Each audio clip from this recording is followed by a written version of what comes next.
ಭ್ಯೋ ನಮಃ ಹರಿ ಓಂ. ಇವತ್ತು ಧನ್ವಂತರಿ ಜಯಂತಿ. ಆಯುರ್ವೇದ ಪ್ರವರ್ತಕನಾದ ಸಕಲ ಜೀವರಾಶಿಗಳಿಗೆ ಉತ್ತಮವಾದಂತಹ ಆರೋಗ್ಯವನ್ನು ದಯಪಾಲಿಸುವ ಮಹಾನುಭಾವ ಧನ್ವಂತರಿ. ಆರೋಗ್ಯಕ್ಕೆ ಮೂಲಭೂತವಾದದ್ದು ನಮ್ಮೆಲ್ಲರ ಮನಸ್ಸಿನ ಶುದ್ಧಿ. ನಮ್ಮ ಮನಸ್ಸಿನಲ್ಲಿ ದುರ್ವಿಚಾರಗಳಿದ್ದರೆ, ಪಾಪಗಳಿದ್ದರೆ ನಮ್ಮ ಆರೋಗ್ಯ ಕೆಟ್ಟು ಹೋಗುತ್ತೆ. ನಮಗೆ ಆರೋಗ್ಯವನ್ನು ಕೊಡಬೇಕು ಅಂತ ಸಂಕಲ್ಪ ಮಾಡಿದ ಭಗವಂತ ಮೊದಲು ನಮ್ಮಲ್ಲಿರುವ ದೋಷಗಳನ್ನು, ಪಾಪಗಳನ್ನು ದೂರ ಮಾಡ್ತಾನೆ. ಅದರಿಂದ ನಮ್ಮ ರೋಗಗಳೆಲ್ಲ ದೂರವಾಗಿ ಆರೋಗ್ಯವನ್ನು ನಾವು ಪಡೆಯಬಹುದು. ಆದ್ದರಿಂದಲೇ ಅವನಿಗೆ ಧನ್ವಂತರಿ. ಧನ್ವ ಅಂದರೆ ಪಾಪ, ಅದನ್ನು ಪರಿಹಾರ ಮಾಡಿ ಅದರಿಂದ ನಮ್ಮನ್ನು ಉತ್ತೀರ್ಣರನ್ನಾಗಿ ಮಾಡಿ, ಪಾಪ ನಿರ್ಮುಕ್ತರನ್ನಾಗಿ ಮಾಡಿ, ರೋಗ ನಿರ್ಮುಕ್ತರನ್ನಾಗಿ ಮಾಡುವಂತಹ ಸ್ವಾಮಿ ಅವನು ಧನ್ವಂತರಿ. ಒಳಗೆ ಪಾಪಗಳು ಹಾಗೇ ಇದ್ದು ಮೇಲೆ ಮೇಲೆ ಔಷಧಿಗಳನ್ನು ಕೊಟ್ಟರೆ ಮತ್ತೆ ಆ ರೋಗ ಉಲ್ಬಣವಾಗಬಹುದು.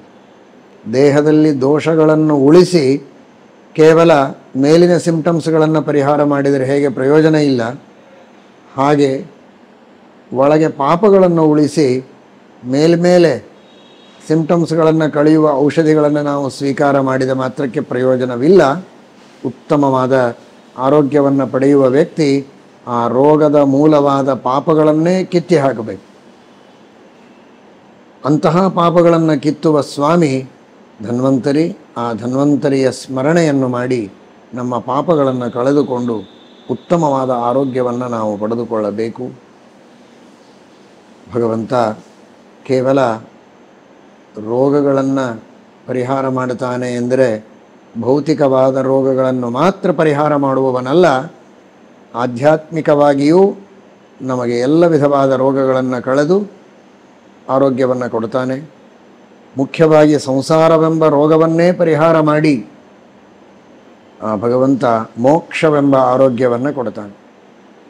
ಅದಕ್ಕಾಗೇನೆ ಆ ಧನ್ವಂತರಿ ಒಂದು ಕೈಯಲ್ಲಿ ಜ್ಞಾನಮುದ್ರ, ಒಂದು ಕೈಯಲ್ಲಿ ಅಮೃತ. ನೀವು ಜ್ಞಾನವನ್ನು ಪಡೆದರೆ ಮೋಕ್ಷವನ್ನು, ಅಮೃತತ್ವವನ್ನು ಕೊಡ್ತೇನೆ ಅಂತ ಸೂಚನೆ ಮಾಡ್ತಾನೆ. ಆ ಜ್ಞಾನವನ್ನು ಕೊಡುವುದಕ್ಕೂ ನಾನು ಸಿದ್ಧ. ಜ್ಞಾನಮುದ್ರೆಯ ಮೂಲಕ ನಿಮಗೆ ಅನುಗ್ರಹವನ್ನು ಮಾಡಿ, ನಿಮ್ಮ ಮನಸ್ಸಿನಲ್ಲಿ ಇದ್ದು ಪ್ರೇರಣೆಯನ್ನು ಮಾಡಿ ಗುರುಗಳ ದ್ವಾರ ಜ್ಞಾನವನ್ನೂ ಕೊಡಿಸ್ತೇನೆ. ಜೊತೆಗೆ ಈ ಜ್ಞಾನವನ್ನು ಪಡೆದುಕೊಂಡರೆ ಉತ್ತಮವಾದ ಮೋಕ್ಷವನ್ನು ಕೊಡ್ತೇನೆ. ಅದು ಯಾರ ಕೈಯಲ್ಲಿಯೋ ಇದೆ, ಇನ್ಯಾರಿಗೋ ನಾನು ಬೇಡಿ ಅವರಿಂದ ಕೊಡಿಸಬೇಕು ಅಂತಲ್ಲ. ಮೋಕ್ಷವೂ ನನ್ನ ಕೈಯಲ್ಲಿಯೇ ಇದೆ, ಜ್ಞಾನವೂ ನನ್ನ ಕೈಯಲ್ಲಿದೆ. ಜ್ಞಾನದಿಂದ ನಿಮಗೆ ಮೋಕ್ಷವನ್ನು ಕೊಡ್ತೇನೆ ಅಂತನ್ನುವ ಸಂದೇಶವನ್ನು ಧನ್ವಂತರಿ ನಮಗೆಲ್ಲ ನೀಡಿದ್ದಾನೆ. ಅಂತಹ ಧನ್ವಂತರಿಯ ಒಂದು ವಿಶೇಷವಾದ ಅನುಗ್ರಹ ನಮಗಾಗಬೇಕು.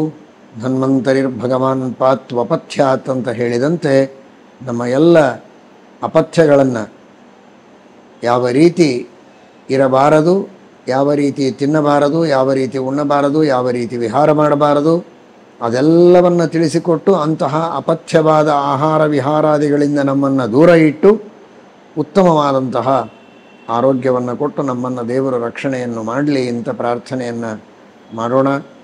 ಅಂತಹ ಧನ್ವಂತರಿಯ ಸ್ಮರಣೆಗೋಸ್ಕರ ಧನ್ವಂತರಿ ಜಯಂತಿಯ ನಿಮಿತ್ತವಾಗಿ ನಮ್ಮ ಮೈಸೂರಿನ ಉತ್ತರಾದಿ ಮಠದಲ್ಲಿ ಆ ಧನ್ವಂತರಿ ದೇವರಿಗೆ ಈ ಧನ್ವಂತರಿ ಸಪ್ತಾಹದಲ್ಲಿ ನಿತ್ಯವೂ ವಿವಿಧ ಅಲಂಕಾರಗಳನ್ನು ಮಾಡಿ ಬಹಳ ಚೆನ್ನಾಗಿ ವಿಶೇಷವಾಗಿ ಆ ಧನ್ವಂತರಿಯ ದರ್ಶನದ ಸೌಭಾಗ್ಯ ಎಲ್ಲರಿಗೆ ಸಿಗುವಂತೆ ಮಾಡಿದ್ದಾರೆ.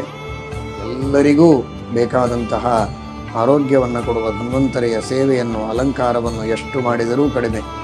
ನಮ್ಮೆಲ್ಲರ ದೇಹಕ್ಕೆ ನಿಜವಾದ ಅಲಂಕಾರ ಅಂದರೆ ಅದು ಆರೋಗ್ಯ. ಆರೋಗ್ಯ ಒಳಗಿಲ್ಲದೆ ಹೊರಗೆ ಏನು ಅಲಂಕಾರ ಮಾಡಿಕೊಂಡರೂ ಪ್ರಯೋಜನವಿಲ್ಲ.